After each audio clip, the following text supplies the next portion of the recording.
Olá, pessoal, boa noite, boa sexta-feira para vocês. E vocês pediram tanto esses meses, cadê Renato? Cadê o doutor Renato? Camila, o que aconteceu com o doutor Renato? Não aconteceu nada com o doutor Renato, o doutor Renato está aqui. Eu, como sou uma pessoa muito legal, dei umas férias para ele, só isso. Doutor, muito obrigada por voltar ao canal. Oi, Camila, prazer estar com vocês novamente. Boa tarde para os amigos aqui presentes. E vamos ver o que tem para hoje. Doutor, olha, só para o pessoal saber, a gente não combina a pauta, não. Você vai falando aí que a gente vê aqui na hora quem fala. É mais interessante. Eu abro a pauta, para quem não entendeu, eu deixo uma sequência de pautas abertas aqui do lado, do que eu acho legal debater. E eu vou falando, eu não aviso ele antes, não é vamos falar disso, vamos falar, não existe isso, o Renato nem gosta desse tipo de conversa.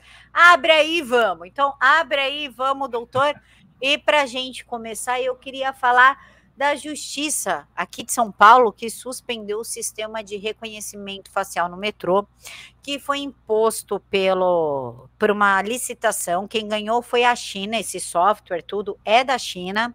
E o que chama atenção nessa reportagem é a coleta de biometria, porque não é só reconhecimento facial, também tem a coleta de biometria, e a juíza fala assim, olha, eu não sei o que vocês vão fazer com esses dados, para que vocês querem esses dados? Então, não vai fazer execução, não vai ter essa funcionalidade. Muitos alegam, doutor, que isso é para segurança, não, porque se o cara roubar, porque identifica, não sei o quê. Eu vejo como uma forma de controle populacional, tal como o Big Brother, ó, passou pelo metrô, sabe aquele negócio que fica um númerozinho assim na sua cabeça? De tipo filme de ficção científica? Então, eu vejo daquela forma. O que o senhor pode falar disso pra gente? Olha, Camila, a primeira coisa que me chama a atenção é a desconfiança generalizada que toma conta no país. A gente tem um país onde as instituições são disfuncionais, onde quem deveria dar o exemplo não dá o exemplo, e isso aí é replicado por toda a sociedade. E aí gera um clima de desconfiança. Dentro de uma sociedade normal, eu diria que seria até exemplar, por exemplo, a japonesa, não teria nada demais você fazer reconhecimentos faciais, você pegar acesso por biometria, até para simplificar, para agilizar, né, a questão de segurança mesmo. Agora, a gente sabe que aqui no Brasil, tudo que se faz tem interesses escusos. Né? Se procura fazer coisas nos bastidores que não são divulgadas. E quem se prejudica, naturalmente, é a parte mais forte, mais pobre, mais ignorante da população. A questão principal esses instrumentos de reconhecimento facial, de biometria, seriam utilizados para quê? Isso aí ficariam registrados num banco de dados e seriam usados para quê? Quem controlaria isso? Qual o prejuízo que isso aí poderia dar eventualmente para as pessoas que submetessem esse tipo de controle? Aparentemente, né, eu particularmente não vejo nenhum problema em você criar esse tipo de acesso que tem a ver com a tecnologia que a gente vivencia hoje em dia. Agora, e se tratando de Brasil, onde a administração pública não faz coisas transparentes, tudo gira em torno de politicagens e interesses inconfessáveis. E a justiça não consegue se conter dentro do seu quadrado, por achismos, se acha no direito de interferir em tudo, a gente está vendo isso aí mais um imbróglio. Né? O que vai dar isso, né? Qual vai ser o desfecho dessa situação, particularmente eu não sei. Eu prefiro aguardar para ver, né, como terminará isso, ver se as informações chegam com mais clareza. Renato, a minha visão neste ponto é que, como foi um software colocado pelo Partido Comunista Chinês, será também que não pode identificar chineses que conseguiram fugir das garras do partido e estão se refugiando em São Paulo, tentando uma vida digna? Olha, se a gente partir para esse lado da vigia, né, da busca de supostos infratores do regime comunista, a gente tem que ver, por exemplo, que a gente está num país soberano. Né? O Brasil é um país soberano, não subserviente ao partido lá do Oriente, da Ásia, E o presidente da República jamais determinaria a extradição, né, de um chinês que esteja aqui exercendo ali trabalhos, exercendo ali suas funções, seus papéis naturais de cidadão, como equiparado a um cidadão, né, fazendo as coisas certas, sem cometer crimes e tudo mais. Então, não vejo muito sentido, não. O fato de ter surgido do PCdoB, por exemplo, não significa necessariamente que as coisas sejam todas ruins. O partido em si, obviamente, o nome já não agrada. Os integrantes, a gente sabe o que eles querem, né? Boa parte deles, para não dizer toda a parte deles. Mas a gente tem que esperar as coisas acontecerem para tirar conclusões. Eu não sou muito afeito a pré-julgamentos. Eu gosto de ver as coisas na prática e julgar as atitudes, os resultados. E a gente vai ter aí um diagnóstico melhor, né? Renato, eu não separei a matéria que bateu na cabeça agora, os 130 mil do Dallagnol, né, de vaquinha. Eu gostaria que você comentasse, já na visão de advogado, né, a pessoa que domina a Constituição, são pouquíssimas pessoas que falam de artigo de cabeça que eu conheço como você vê primeiro esta condenação contra o Dallagnol, pagar a indenização por um cara que já roubou o país, e essa vaquinha de 130 mil que eu, pelo menos, ainda peço para o pessoal me corrigir, bota aí nos comentários, eu não vi ele divulgando o Pix, nem formas, nem pedindo ajuda neste caso, né? Como é que a gente pode ler essa situação? Camila, se tem um cachorrinho morto, né, isso me dá direito de pisar na garganta dele? Não. É mais ou menos isso que está acontecendo. Ninguém questiona, ninguém entra no mérito se o ex-presidente errou ou não. A gente sabe, pelo tudo que foi exposto, o que ele fez. Sem problema, ninguém questiona isso. A questão é, o fato dele estar respondendo, de ele estar respondendo o processo, de ter sido condenado, isso dá o direito de um procurador da República abrir o PowerPoint e chamar a imprensa e fazer aquele show, né? Aquilo ali não faz sentido, aquilo ali não é coisa, não é atribuição de procurador da República. O procurador da República tem que investigar, tem que trabalhar lá com as atribuições do Ministério Público, respeitando, por pior que seja o réu ou o investigado, na visão do procurador, respeitando a outra parte. Ele pode não gostar, mas tem que agir de acordo com a lei. Mas a questão do PowerPoint, não havia proibição legal. Tudo bem, não havia proibição legal, né? Mas se você analisar dentro de um contexto político, aquilo ali foi um ato político. E procuradores do Ministério Público não devem agir politicamente, aliás, estão proibidos. Isso aí, atividades políticas geram punição no âmbito do Ministério Público. Não sei se foi aberto sim processo do CNMP contra ele, eu acho que ele foi até, não sei se foi condenado absolvido, agora eu não me lembro, mas a condenação em si por danos morais foi justa, independentemente do mérito do que fez o ex-presidente, o descondenado. Nesse caso específico, o que foi punido foi a atitude do Dallagnol, não a questão da vantagem atribuída ao descondenado. Se mistura as coisas. O procurador extrapolou das suas atribuições, agiu politicamente. Então, ele mereceu, sim, a indenização por danos morais. Agora, o valor em si, eu diria que o valor ali reflete a repercussão do caso, reflete a notoriedade da, entre aspas, vítima do show do procurador, né? Reflete exatamente o fato de que ninguém está impune, pelo menos, né, alguns seletivamente são punidos, né, quando agem à margem da lei, ou de forma antiética, no caso do procurador da República, de uma forma política, o que é vedada pelos membros da instituição. Eu não vi nada demais nessa condenação. A condenação, na minha leitura, por danos morais foi justa, e falar que isso aí foi uma perseguição à Lava Jato aos procuradores é vitimização, é vitimose. Isso aí é misturar as bolas, tentar confundir o público. A Lava Jato, se a Lava Jato acabou, foi porque tinha que acabar, se a gente olhar de uma forma mais holística a vida. Tinha que acabar, nada acontece sem autorização lá da força superior. tinha que acabar. Ela cumpriu o papel dela. Qual foi o papel dela?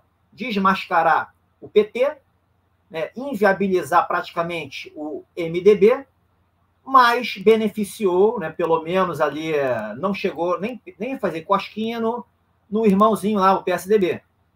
Então, esse foi o papel da Lava Jato. Obviamente, muita gente que foi condenada devolveu grana, então ela teve ali uma função social interessante, mas não era essa maravilha que se vende por terem sido pego meia dúzia de bandidos que devolveram aí bilhões aos cofres públicos. Né? A gente depender de Lava Jato para o país chegar aonde a gente deseja, eu diria que é muito pouco, é um sonho muito pequenininho para o potencial do Brasil. Então, esse pessoal está pagando o que deve, está pagando a conta. Semeadura livre, colheita obrigatória para esse pessoal também. Doutor, então vamos falar, já que estamos falando de poder e Lula e o descondenado. Falar nisso, dá a opinião do senhor sobre todas essas descondenações dele. Camila, faz parte do processo. O Bolsonaro, ele já desenhou, né, o que está acontecendo. Todas as descondenações foram em cima de subjetivismos, né, suspeições do Sérgio Moro, né, questões de ausência de provas, questões ali envolvendo desrespeito ao processo legal. Absolutamente nada em relação ao mérito das acusações. Percebe? Tudo formalidade, que são coisas que os códigos de processo penal e processo civil permitem. Se você não resolve a sua absolvição até a segunda instância, onde as provas são avaliadas, certamente, se você tiver algum know-how, entre aspas, você consegue resolver no STJ ou no STF. Porque questões de legalidade hoje no Brasil eu quero, é o que importa, é minha vontade. E questões de constitucionalidade, idem. Eu quero que seja assim, eu mascaro com o princípio, vai ser assim. Né? Então, não é surpresa ele ter sido descondenado. Também não é surpresa que eles querem retirar, né, o presidente Bolsonaro a qualquer custo, tanto que eles estão à margem da lei, destruíram o Estado de Direito. A gente vive uma distopia e isso é tido como regime democrático, como se ninguém tivesse assistindo o que está acontecendo. Me lembro aqueles avestruzes, né, que para se esconder enfia a cabeça debaixo da terra e deixa o corpo do lado de fora. É mais ou menos o que o sistema de justiça tem feito hoje aqui no Brasil com essas decisões, achando que eles vão levar o país na direção que eles querem. E, além disso, essas pesquisas compradas por instituições financeiras, que a gente sabe o que eles querem de volta, querem praticamente o domínio que tinham antes, ganhar dinheiro como ganhavam antes, né? Obviamente querem enterrar o Pix, enterrar todas as coisas que estão sendo feitas aí, pelo menos as pessoas não sabem, no âmbito do sistema financeiro, em melhorias. É isso que eles querem, a volta do que era antes. Então, para isso, eles compram essas pesquisas que não têm pé nem cabeça, elas não têm respaldo no mundo dos fatos. Como é que você vai dar um percentual para um candidato? O candidato não pode andar nas ruas sem segurança, sob pena de tomar um ovo na cabeça ou um tomate, né, na orelha. Então não tem o menor sentido. A gente sabe o que está acontecendo. Além disso, as perseguições contra o presidente da República dentro do sistema de justiça são processos estapafúrdios abertos por membros ideólogos do Ministério Público, são decisões estapafúrdias de juízes que manipulam princípios, acham para lá, acham para cá, floreiam aquele resultado como se aquilo tivesse valor jurídico, mas como ainda não se sabe lidar com o ativismo judicial, ou não se aprendeu, ou não se quer lidar de uma forma mais honesta até então, se permite os avanços, né, as usurpações de competência, então a gente tem esse cenário. Mas a minha certeza, a íntima certeza, isso tudo que a gente vive é uma farsa. Isso vai acabar. Não tem como o Brasil ser grande diante de tudo que está acontecendo. Não são eleições, não são essas coisas superficiais, palpáveis, né, captáveis pelos 5 sentidos, que vão dar jeito na nossa nação. Antes que o pessoal reclame que eu não paro de me mexer na cadeira assim, doutor, tem gente que repara nisso. Repara até que eu tô lendo a pauta assim. Por que quando a Renata tá falando, você olha pro lado? Porque eu tô lendo a pauta do que eu vou perguntar. Eu estou grávida e a cadeira está incômoda. Então é por isso que eu estou me mexendo tanto assim antes que venha choro no chat. Doutor, vamos falar de Alckmin e Lula, já que a gente está falando de condenado, descondenado, corrupto, não tem que falar dos dois, não tem como. O Alckmin, ao se filiar ao PSB e vir como vice do Lula, ou seja, acabou de enterrar a carreira política dele, já estava ruim, agora ficou pior ainda. Disse que o Lula representa a própria democracia. Até o Mourão achou isso estranho e falou, ué? Eles se xingavam aí até pouco tempo atrás, trocavam acusações e agora estão se afagando. Doutor, como uma pessoa que além de roubar o país, admira ditaduras genocidas, é amigo de Maduro, ama Fidel Castro, é um ferrenho defensor das políticas de Cuba, acha sensacional o Partido Comunista Chinês e diz que quer implantar um modelo igual aqui no Brasil. Fala em censurar a mídia e regulamentar as redes sociais. Isso ele fala abertamente. Então, quem votar nele não pode falar que foi enganado, porque ele está falando isso para quem quiser ouvir. E fala que vai acabar com o teto de gastos, porque ele vai voltar a gastar, sim. Como uma pessoa dessa pode ser a própria democracia? Camila, a primeira coisa é o seguinte: essas falas mostram que esse pessoal não enxerga a existência de uma população aqui do lado de fora. Essa população não serve para absolutamente nada, a não ser para pagar impostos, né, e sustentar a farra com o dinheiro público, pelo menos a farra que havia com o dinheiro público. É um povo que só serve para apertar o botãozinho nas urnas e elegê-los. É um povo que não existe para esse pessoal. Então eles se dão o direito de falar o que eles querem, porque eles têm certeza de que o povo aqui de lá de fora não existe e é extremamente ignorante.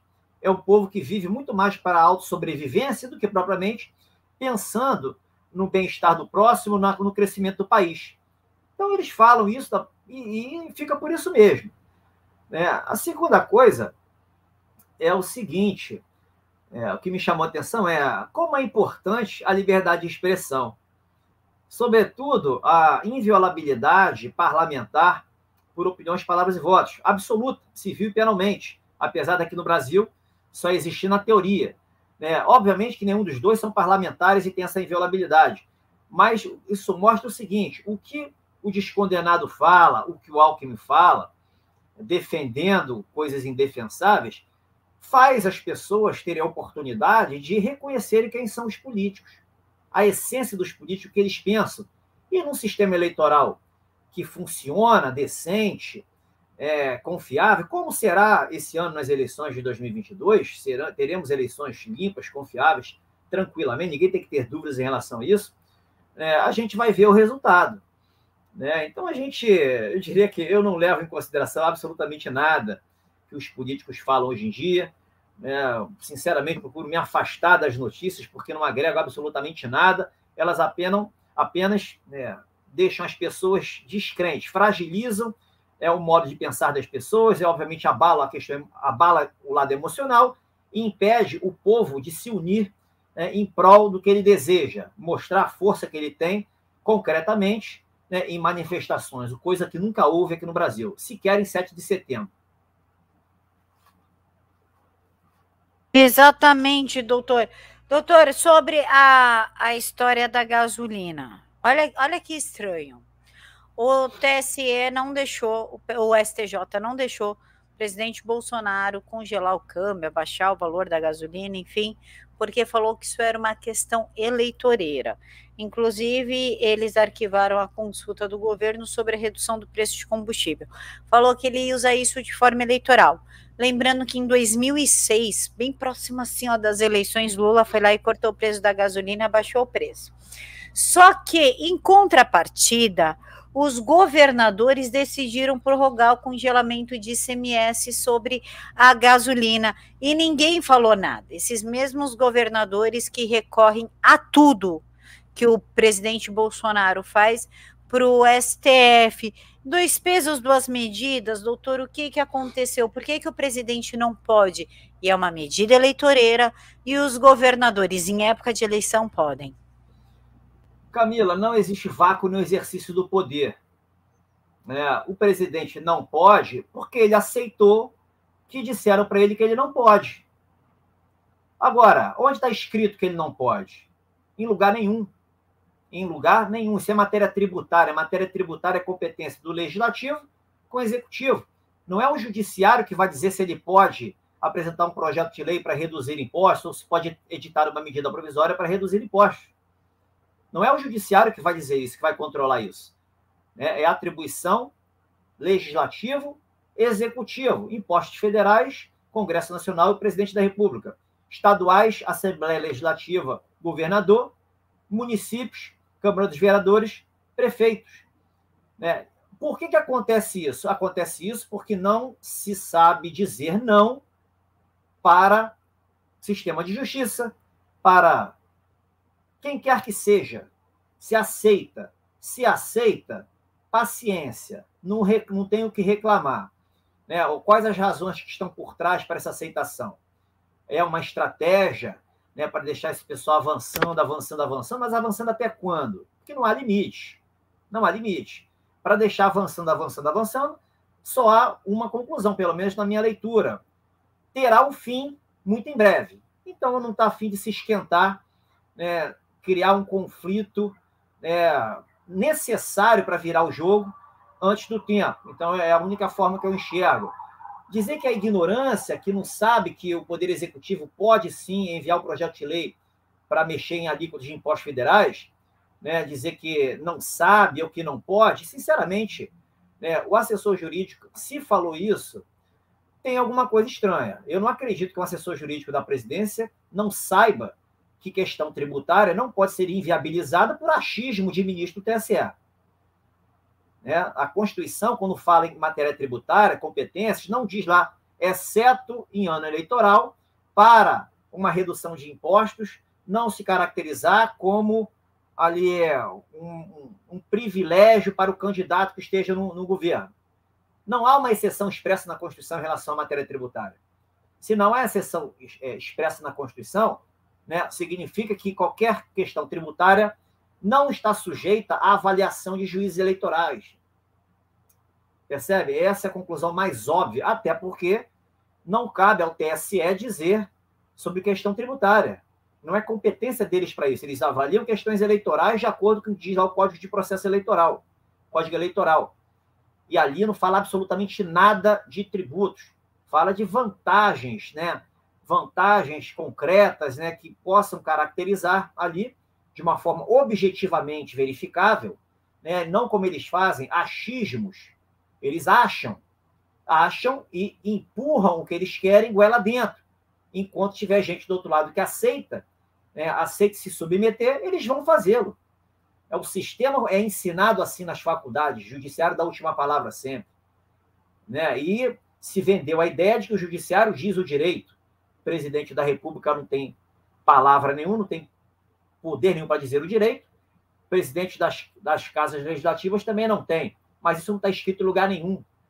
Até nem poderia estar escrito, porque para haver independência entre os poderes, os chefes de poder têm que ter condições de se defender de avanços dos seus ali, que deveriam viver em harmonia, e a gente não vê isso hoje em dia.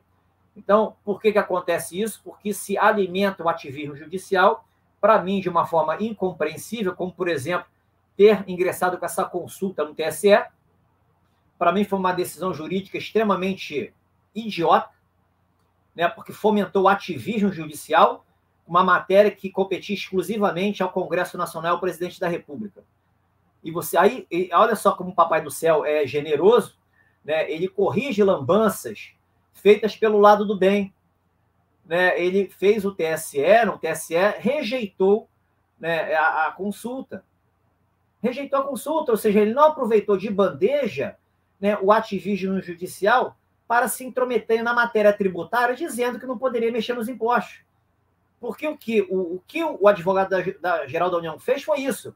TSE, estou te dando uma oportunidade para vocês falarem que agora, a partir de então, impostos federais não podem ser reduzidos para beneficiar a população em ano eleitoral. Olha só que presente que eu estou dando para vocês. Né? Mas Papai do Céu falou lá de cima, alguma coisa tocou lá no no ouvidinho das suas excelências, faz isso não, que vai ficar feio para vocês, hein? Aí todos ali votaram de uma forma unânime em não reconhecer essa consulta. Consertaram uma lambança jurídica, na minha visão. Renato, deixa eu te perguntar uma coisa. Faz de conta que na mídia sai que o presidente Bolsonaro tirou 880 milhões da saúde para colocar em propaganda, que ele aumentou em quase 70% o gasto com propaganda e marketing, que ele comprou respiradores a preços altíssimos que nunca chegaram, que ele comprou insumos médicos em editora de livro de fundo de quintal, que nunca produziu um livro, e que ele tem 68 casas fantasmas, isso é, que ele tenha prometido casas para a população foi, pagou o financiamento e recebe isso aqui um ano depois. O que o senhor acha que aconteceria com o presidente Bolsonaro? Olha, o presidente não faria isso. Isso aí é de caráter. Né? Por que o governador fez isso? Certeza da impunidade. Governador João Dória, gente, só para deixar claro. Ele é blindado. Então ele faz o que quer, nada lhe acontece, pelo menos aqui de acordo com os nossos 5 sentidos. Ele é blindado pelo sistema de justiça, nada lhe acontece. Então ele se dá o direito de fazer isso tudo e fica por isso mesmo. Esperar o quê? Esperar o quê? O povo de São Paulo aceita. Ele reclama, mas aceita. Reclamar não vai levar a lugar nenhum. Perfeito, doutor. Agora vamos falar do nosso assunto assim, preferido. Augusto Aras. Eu nunca vi um procurador despertar tantas paixões no povo. Porque ele é petista, porque ele quer prejudicar o Bolsonaro, porque é infiltrado, porque ele gosta do Bolsonaro, porque ele divide muito opiniões. A meu ver, o Aras abre esse tipo de investigação só para mostrar, pronto, foi investigado, vocês estão felizes? Olha só, não tem nada. Que até ameaçado de impeachment e cassação ele foi por Randolfo Rodrigues e, portanto, ele pediu ao STF uma abertura de inquérito sobre uma possível interferência no MEC, que é aquele áudio, doutor, do Milton Ribeiro, do ministro Milton Ribeiro, que é somente 44 segundos, e nós não temos acesso a ele em sua plenitude. Inclusive, o ministro negou que faz favor às prefeituras a pedido de pastor, que isso não é verdade. O Aras está certo em pedir a denúncia, inclusive a relatora desse processo é a Carmen Lúcia. O Aras agiu corretamente, doutor? O que aquele áudio de 44 segundos quer dizer? Olha, Camila, certo e errado são conceitos bem subjetivos. 40 segundos de uma fala descontextualizada que dá margem a entender tanto uma coisa, uma situação de ironia, de brincadeira, quanto de outra, que realmente poderia ter alguma coisa ali indevida. Eu diria que se essas provas foram divulgadas de uma forma lícita, obviamente, se as provas são lícitas, uma investigação em si, preliminar, faz parte das regras do jogo, não tem nada demais. Melhor do que fingir que nada existiu, engavetar e deixar correr frouxo. A questão é, por que se fala essas coisas? Será que o ministro não sabia onde estava inserido? Ele não sabe que a gente vive numa distopia? Ele sabe o que é distopia? Ele realmente acredita que a gente vive numa democracia? Então, as pessoas pecam muito pelo que fala. Se falou algo errado, num contexto, num ambiente errado, vai pagar o preço. Não foi a primeira vez. Ele já responde um processo porque falou uma gracinha em relação à questão da homossexualidade. E está respondendo um processo por um crime inexistente, que o crime de homofobia é inexistente. Mas o tribunal é inexistente, que é decisão nula. Competência para julgar aquilo é do Congresso Nacional, porque o tribunal julgou que a decisão é válida. Mas se aceita, o Congresso Nacional fica de joelhos, o chefe de Estado também aceitou e fica por isso mesmo. Tem um ministro aí sendo processado por ter manifestado de forma politicamente incorreta, num ambiente opressivo, pautado pela ideologia progressista, que de progresso não tem nada. Né? Então, ele se mete nisso porque ele fala demais. Né? O silêncio é estratégia de comunicação. Falta aprender com os próprios erros, é a forma como eu enxergo. Renato, vamos falar então também de outro assunto que mexe com a internet, que chama Arthur Duval ou Mamãe Falei, mais a respeito, assim, mais com foco nos áudios da Ucrânia e na prestação de contas que não foi feita. Ele é alvo de cassação pelo áudio e de CPI pela prestação de contas. O que chamou a atenção nessa história toda é que eles foram para a Ucrânia para fazer uma ação humanitária e dar dinheiro para os ucranianos. Certo, certo. O que não foi feito? Não houve uma ação humanitária e eles não deram dinheiro para os ucranianos. A chave do Pix não foi de nenhuma entidade ou órgão da Ucrânia, e sim foi do próprio Movimento Brasil Livre. Esse dinheiro só foi doado quando eles chegaram no Brasil por pressão pela prestação de contas. Inclusive quem começou a pressão foi a Janaína Pascoal, que foi chamada de porca por Renan Santos, aquela pessoa hiper equilibrada. E, na verdade, eles só repassaram 15% do montante doado para itens de ajuda humanitária na Ucrânia. Doutor, como é que fica essa situação? Se eles forem condenados, realmente eles pegaram esse dinheiro para uso próprio, a viagem foi realmente para ver a fila de refugiadas da ucraniana, como esse nojento disse. Qual a leitura desse cenário que o senhor faz? Camila, eu vejo isso muito mais como questão moral, questão de assim, falência moral da sociedade, partindo de cima, né, com os maus exemplos políticos, do que questão efetivamente jurídica. Né? A fala desse sujeito, por mais repugnante que seja, ela está coberta pela inviolabilidade civil e penal por opiniões, palavras e votos, que é uma inviolabilidade também extensível aos deputados estaduais. Mas isso aí, defendê-lo, né, e deixá-lo impune, né, pelo que ele falou, seria politicamente incorreto. Né? Esse é o primeiro ponto. Juridicamente, qual crime ele cometeu? Estelionato, né? Ele enganou as pessoas, né? Fez as pessoas doarem algo, né? Apresentando um fim, né? E esse fim não se consumou. Na realidade, o fim era um fim diferente. Na realidade, era para enriquecimento próprio, enriquecimento do partido, campanha eleitoral, não importa. Né? Você vai enquadrar em que ali? Né? Assim, a questão é, por que doaram? Quem doou? Doou espontaneamente. Doou espontaneamente porque confiou naquele sujeito. Se alguém não tem condições de olhar para aquele sujeito, olhar o que ele fala e saber se vale a pena ou não doar, com certeza, com convicção, então não dá para responsabilizar o deputado. Né? Não dá para responsabilizar. A responsabilidade é muito mais de quem doou do que propriamente do deputado. É a forma como eu enxergo. Agora, moralmente falando, esse sujeito, por mim, deveria ser cassado. Ele não tem condições de representar ninguém. Né? Não tem condições de representar ninguém, na minha leitura. Né? Moralmente falando, não tem absolutamente nada a ver com o que eu penso. Eu diria com a maioria das pessoas de bem desse país. Né? Mas qual seria o motivo para a cassação?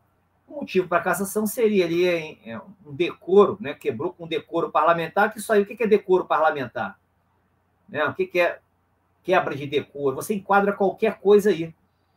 Aí entra outra questão jurídica, né?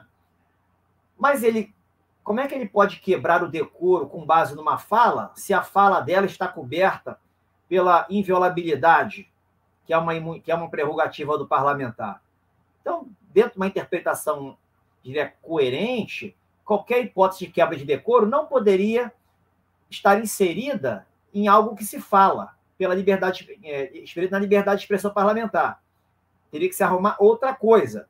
A questão é essa da doação inexplicada, da mentira. Isso sim pode se enquadrar na falta de decoro e seria suficiente para cassá-lo, sem usar aquela fala dele estapafúrdia, né, banalizando, desvalorizando as moças ucranianas, como se fosse o foco principal. Seria muito mais inteligente, no meu ver, caçá-lo com base na mentirada que foi feita nessa busca por doação, apresentando um fim aparentemente altruísta, mas no fundo ilícito, né? Um fundo imoral, melhor dizendo, né? Um enriquecimento sem causa, que é ali rechaçado pelo Código Civil. Não gosto, eu espero que ele seja cassado, é a minha torcida, estou falando aqui, o que eu gostaria de ver, né, nesse saneamento político que o país precisa passar, esse aí seria um exemplo. E o mais importante também, Camila, nesse momento da história, Brasil, história mundial, todas as pessoas estão sendo expostas. Aquelas que não merecem continuar em cargos de poder estão expostas. Todas estão expostas, ninguém se salva. Ninguém se salva. Isso mostrou claramente que uma fala errada é ruína na certa. Ele destruiu a si próprio, destruiu os comparsas do MBL, né, e vai ajudar a abrir novas vagas para a Assembleia Legislativa e Câmara dos Deputados ano que vem. Renato, posso divagar um pouquinho? À vontade, amiga. Eles não receberam muitas doações de muitas pessoas, mas 4 pessoas em específico doaram muito. Eu não me recordo agora o valor, mas foi um valor bem alto. Época de campanha, os empresários podem doar, né? Desde que pegue nota fiscal, doe em seu CPF, enfim. Podemos aventar a hipótese de que esses empresários doaram só para eles fazerem esse teatro, conseguimos doação, estamos ajudando a Ucrânia, ó, como a gente é foda. E aí, quando voltar ao Brasil, eles deveriam repassar esses valores de volta para esses empresários e por isso não houve essa doação? Olha, todas as especulações estão na mesa. A gente tem como averiguar isso, né? O Ministério Público, eu não sei se está investigando junto com a polícia, estão fazendo alguma coisa nesse sentido. Se você chamar as pessoas, né, que estejam ali, sejam suspeitas e pegar lá seus depoimentos, né, a pessoa com medo, ela abre o bico, ela não se esconde. Por que existem as delações premiadas? Porque o sujeito, ele não quer ser condenado sozinho, sabendo que os comparsas estão sendo soltos, vão levar melhor, então ele dedura todo mundo, apresenta as provas e aí se chega ali a resultados interessantes. Vale o mesmo para esse tipo de investigação. O que vai acontecer com esse dinheiro, não sei. Sinceramente, nem me importa. O mais importante é que esse pessoal está desmascarado. E quem tem culpa no cartório vai pagar em algum momento. É a lei da vida. Doutor, vamos falar então de Ministério Público e ativismo judicial. A gente está falando bastante disso há muito tempo, mas eu preciso citar isso, porque senão eu não vou dormir. Tem coisas que eu preciso falar, senão eu não me aguento. E uma delas é o Ministério Público Federal obrigando o IBGE a incluir no censo de 2022 o espaço para o LGBTQ e o resto aí do alfabeto, juntando com as potências. O Ministério Público Federal acionou a Justiça para que o Instituto Brasileiro de Geografia e Estatística inclua campos para identificação de identidade de gênero e orientação sexual nos questionários do Censo 2022. Fica a dica, doutor. Identidade de gênero e orientação sexual são 2 coisas diferentes. Eu acabei de descobrir. Eu achei que eu nasci sem torneirinha, portanto, eu sou menina, ou seja, e meu sexo é feminino, né? Foi isso que eu aprendi, mas não, é completamente bagunçado. Você pode ter nascido com torneirinha, mas você pode, sei lá, se sentir um cachorro que tá ok. A ação ajuizada na Justiça Federal do Acre, na terça-feira, dia 22, requer que o IBGE seja obrigado a adicionar campos referentes à identidade de gênero e à orientação sexual nos questionários básicos. Só que, o que acontece? O IBGE falou que não tem essa possibilidade, porque como é questão de foro íntimo, precisaria falar com todos da casa. E eles falam com um só a respeito de todos da casa, né? Uma única pessoa que vai no portão e tal e responde. Mas, mesmo assim, o MPF está pressionando, falando que é extremamente importante, porque não ter essa informação é um verdadeiro empecilho, porque impacta num perfil social, geográfico, econômico, cultural dessa população, desse segmento, dessa subpopulação que se torna invisível e iniciativas para coletar dados representativos são severamente limitadas. Pergunto, isso é papel do MPF? Primeiro. Segundo, já não tem políticas públicas o suficiente, até linguagem neutra querem colocar para atender esse público, mesmo que seja uma minoria? Camila, isso denota a falência do Ministério Público. Isso é ideologia pura. Não tem absolutamente nada de jurídico nisso. Primeiro, né, há um regulamento do IBGE, alguma lei específica que obriga isso aí nos relatórios? Não existe. Segundo, isso é política de governo. Política de governo. O que se faz, as pesquisas que se faz, né, não tem absolutamente nada a ver com o que o Ministério Público acha ou deixa de achar. O Ministério Público é fiscal da lei. Se houver alguma violação da lei, ele age. Se não houver, ele não tem que achar absolutamente nada. Ele tem que engolir a ideologia dele. O melhor a se fazer nesse momento é mandar uma penca de bananas para esse procurador para ver se ele acorda, ver se ele se sacia. Porque ele está perdido. Agora, então outra coisa, ele merece também uma representação no CNMP, ele merece uma representação na Corregedoria do Ministério Público Federal, ele merece ser processado, né, por abuso de autoridade, ele deveria receber da justiça, né, uma condenação por lide temerária, pagar do próprio bolso. Né? E para essas coisinhas, essas invencionices judiciárias, para condenar esse tipo de coisa, a gente não vê. Né? A gente vê para outras coisas. A gente está no fundo do poço. O sistema jurídico hoje, o sistema de justiça especificamente, está mostrando a que serve. A que serve. Não serve ao desenvolvimento do país, não serve para a gente implantar aqui um regime efetivamente democrático, não serve para garantir as liberdades. Ele age seletivamente em prol de uma causa. Certeza da impunidade é o grande problema do Brasil hoje. Renato, meu amigo, para a gente finalizar, vamos falar do Telegram. O Telegram aceitou se reunir com o TSE para fazer aquela história de checagem, de combate à desinformação, de fake news, tudo que o WhatsApp já faz, TikTok e outros. Minha pergunta são duas. Até quando vai esse controle e censura? E a outra, se ele trabalha num sistema de criptografia e sigilo absoluto, segurança de seus usuários, assim como o WhatsApp diz que trabalha, como que as empresas de fact-checking vão atuar nesse segmento? Camila, sinceramente, eu nem me preocupo com isso. Se a gente sonha em viver num Estado de direito decente e num regime democrático verdadeiro, a gente não tem que se preocupar com isso. A gente tem que enxergar isso como teatro. E é efetivamente um teatro. Não uma democracia verdadeira. Inclusive, o próprio Jorge Pontual, que é repórter lá da Globo, ele falou muito bem naquele videozinho, ninguém se checa, se controla se a mensagem é falsa ou verdadeira. Cabe a quem recebe a notícia fazer o filtro, ver se presta ou não presta, levar em consideração não. Isso é democracia verdadeira. Ele falou que ele vive em um país livre, que são os Estados Unidos. Pelo menos é muito mais livre do que aqui. E aqui não, eles querem proteger o povo, proteger entre aspas, de serem desinformados. No fundo, é o contrário. Eles querem a desinformação e têm ojeriza ao que seja a verdade. E a verdade é tudo aquilo que incomoda, né, a busca, né, pelo poder, que atrapalha o projeto que eles têm. De poder é um projeto inconfessável. Então é isso que está acontecendo. Isso aí não tem como perdurar. Até quando vai isso? Até quando o chefe de Estado quiser. Ou o povo aceitar ou deixar de aceitar, melhor dizendo. Não há outra possibilidade do Brasil mudar. Só existem duas possibilidades do Brasil mudar. Povo, né, colocar tudo abaixo, ou o chefe de Estado agir no momento que ele entenda por oportuno. Eu bato nessa tecla, Camila.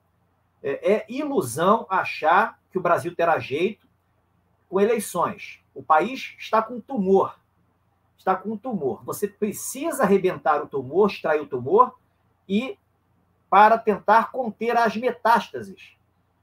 Você não adianta, você não consegue curar a metástase sem arrancar o tumor. É o que está se fazendo. Eleições é tratar da metástase. Isso não resolve o problema do país. Eu estou falando aqui, obviamente, de uma forma metafórica, mas eu diria que é compreensível, intuitivamente compreensível por qualquer pessoa que esteja minimamente consciente do que está acontecendo hoje no Brasil e no mundo. Perfeito, doutor. Doutor, suas redes sociais, faz o teu jabá aí. Camila, o Telegram está aí, é Direito Lógico para Todos, t.me/Direito Lógico para Todos. Renato R. Gomes Oficial Instagram, Renato R. Gomes em todo o restante. YouTube aqui, canal Renato Espaço R Espaço Gomes, né? Renato R. Gomes também. É isso, Camila. Vou ter o telefone para comprar teu livro. Os livros novos, os livros estão sendo reeditados, né? Lançamento, edição nova pela editora Armada.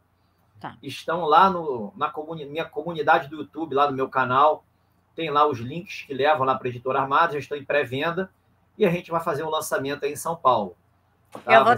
Vai ser um evento bem interessante, vai ser um evento diferente, né? Eu até falei com o Márcio, vai ser uma experiência diferente, porque nunca houve lançamento de livros nos moldes que a gente vai fazer.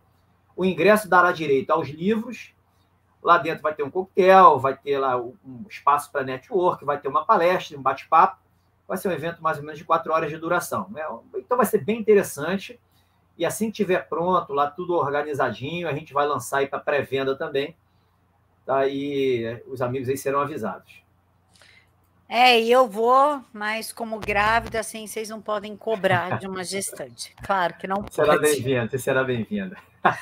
Tô brincando, faço questão de pagar porque a gente tem que apoiar o trabalho dos amigos. Doutor, muito obrigada por aceitar voltar para o canal. Camila, você é uma amiga muito querida, pode contar comigo sempre. E me despeço aqui dos amigos aqui presentes, que as mensagens tenham ajudado para alguma coisa. Pessoal, deixem aí para mim nos comentários o que vocês acharam. Um mega beijo no coração de todos. Fiquem todos com Deus. E amanhã, sábado, 2 da tarde, Cissa Bailey. E domingo, 2 horas da tarde, o Ivan Kleber do PH Vox. Fiquem todos com Deus e até amanhã.